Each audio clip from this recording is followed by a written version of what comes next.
한국춤의 어원, 종류와 특징, 미학에 대해 알아보고 선사시대와 부족국가 시대의 문화와 춤의 모습들을 통해 한국춤의 기원에 대해 생각해 본다. 학습 목표. 한국춤의 어원과 기원에 대해 알 수 있다. 한국춤의 종류와 특징, 그리고 미학에 대해 알 수 있다. 선사시대의 한민족의 사회와 문화, 그리고 춤문화에 대해 알 수 있다. 고조선의 문화와 춤에 대해 알 수 있다. 부족국가, 부여, 고구려, 옥저, 동해, 삼한의 문화와 춤에 대해 알 수 있다.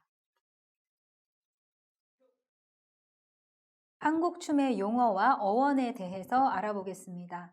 먼저 춤의 용어와 어원에 대해서 알아볼 텐데요. 우리나라에서는 춤과 무용이라는 두 가지 용어가 사용되고 있습니다. 이 춤과 무용은 인간의 신체를 매체로 사상, 감정, 감각, 정서 등을 표현하는 예술 행위입니다. 춤이라는 용어는 순 우리말로 동사, 추다의 명사형입니다. 이 춤이라는 단어는 위로 올리다, 받들다, 추앙하다의 의미도 내포하고 있습니다. 그러나 학자들마다 그 어원에 대한 의견은 다르고요. 하늘과 인간의 합의를 이루고자 하는 상징적인 행동 양식으로 해석이 가능합니다. 두 번째로 무용이라는 용어는요, 일본에서 유입된 용어입니다. 마이라는 단어는 정적인 움직임 또는 상체의 움직임, 그래서 팔을 올리고 저으며 돌린다. 더 귀족적이고 그리고 의식적인 이미지를 표현하는 춤이 바로 이 마이입니다. 두 번째로 이 용은 오도리라고 일본어로 읽는데요. 동적인 움직임, 그리고 하체의 움직임. 그래서 발을 딛고 차며 뛰어오르고 구르는 그런 동작, 그리고 서민적이고 무의식적인 이미지를 의미하기도 합니다. 이런 무용, 따로 마이 오도리라는 용어는요, 에도 시대 때부터 쭉 사용이 되어 왔다고 합니다. 우리나라 한국 무용사에서 이 무용이라는 용어가 일본에서 처음 사용된 것을 일본의 영문학자 스보우치 소요가 1904년에 발표한 저서 신악극론 본론에서 무용이라는 용어를 3차례 사용했다고 우리나라 한국 무용사에서 무용이라는 용어의 첫 등장을 이렇게 얘기를 하고 있는데요. 그러나 사실 이에 앞서서 1893년에 후쿠치 오치라는 사람이 회왕사담에 무용이라는 용어를 먼저 썼다고 합니다. 이 무용이라는 용어를 처음 썼다고 1893년에 말할 수 있는 것은요, 그 전까지도 이 무용, 마이 오도리는 썼지만 이 무용을 한 단어로서 부요라고 읽는 용어는 1893년에 처음 등장했다고 합니다. 우리나라에 이 무용이라는 용어가 유입이 됐는데요. 1913년 10월 7일 매일신보에 우리나라의 신문에 처음 무용이라는 단어가 쓰였습니다. 지금 이게 1913년 10월 7일 매일신보의 한 기사인데요. 탐보와 얘기무도라고 해서 이 중간에 보시면 무용이라는 단어가 쓰이신 걸 볼 수 있습니다. 이 이후로 이 무용학과, 무용학회, 무용가 등 보편적이고 공식적인 용어로 무용이라는 용어가 정착이 되었습니다.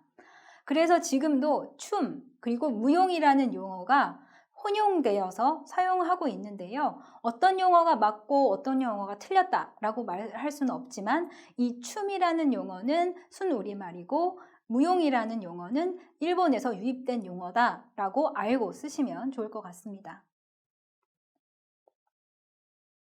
춤의 분류와 제한점에 대해서 알아보겠습니다. 춤은 문화적 산물로서의 춤, 그리고 공연 예술로서 무대에서 추어지는 춤, 이렇게 크게 두 가지로 나누어 볼 수 있습니다. 이 춤이라는 것은요, 순간의 예술, 찰나의 예술, 움직임이 한번 일어나면 이 움직임은 다시 반복될 수가 없습니다. 다시 제가 원을 그린다고 해도 아까 이 원은 제가 처음에 그린 원과 다른 움직임이죠. 그래서 때로는 이게 매우 희소성이 있다라고 이 무용예술의, 춤예술의 가치를 논하지만 이렇게 순간의 예술, 찰나의 예술이기 때문에 연구와 기록을 위해서는 매우 어려운 상황입니다. 그러나 최근에는 과학기술들이 많이 발달을 해서요, 영상 촬영도 가능하고 또 다양한 AI 기술이랄지 모션 캡처랄지 다양한 기술들이 있기 때문에 이런 연구와 기록의 어려움을 해소할 수 있을 거라고 볼 수 있습니다. 한국 춤의 어원에 대해서 보겠습니다. 한국 춤은 무당, 그리고 춤, 그리고 음악을 모두 포함하는 개념입니다. 하나씩 보겠습니다. 이 무당을 의미하는 이 무자, 무당이 춤을 추어서 하늘과 땅과 신과 인간을 연결하는 의미라고 합니다. 이런 일을 하는 것이 바로 무당이다 라고 하는데요. 이 한자를 풀어서 보면 이 의미가 맞을 수도 있겠구나 라고 보실 수 있습니다. 이 무당을 의미하는 이 무자를 보시면요, 하나하나 분리해 보시면 여기 보시는 것처럼 가운데에 빌 공자가 있고 양쪽에 사람 임자가 이렇게 있는 것을 보실 수 있는데요. 이 위에서는 하늘을 뜻하고 아래서는 땅의 지평선을 의미하고요. 이 가운데 연결되어 있는 것은 하늘과 땅이 연결되어 있는 것을 보실 수 있죠. 그래서 사람이, 무당이 춤을 추어서 하늘과 땅을 연결하는 것이 바로 무당이다 라는 것이 이 무자의 의미입니다. 두 번째로 이 춤출 무자는요, 무당이 양손에 깃털 모양의 장식을 들고 춤을 추는 모습을 형상화한 무자라고 합니다. 그리고 마지막으로 음악 악자는 양손에 방울을 들고 춤을 추는 모습을 형상화된 한자가 바로 이 악자입니다. 이 무자와 악자의 형성 과정을 보실 텐데요. 지금 보시는 것처럼 이 무용수가 손끝에 깃털 모양의 무구를 들고 춤추는 모습, 이렇게 형상화돼서 깃털 모양의 무구를 들고 춤추는 모습이 발전돼서 이 상형 문자인 무자, 춤출 무자가 나왔고요. 음악 악자의 경우는 여기 이렇게 사람이 방울을 들고 춤추는 모습이 이렇게 변화하면서 음악 악자가 되었다고 합니다.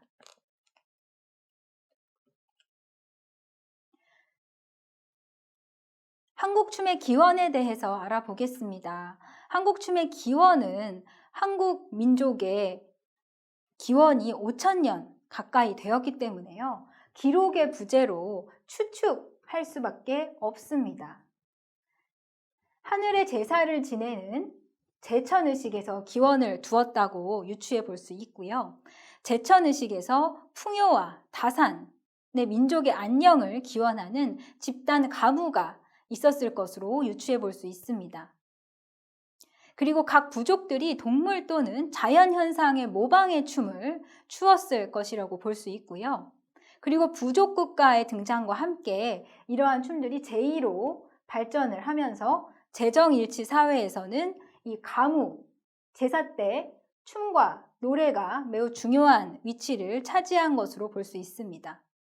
따라서 이 제정일치 사회에서는 제사를 지낼 때 음악과 노래와 춤이 한 번에 이루어지기 때문에 우리의 춤도 악가무, 음악과 춤이 일체의 형식을 이루고 있습니다.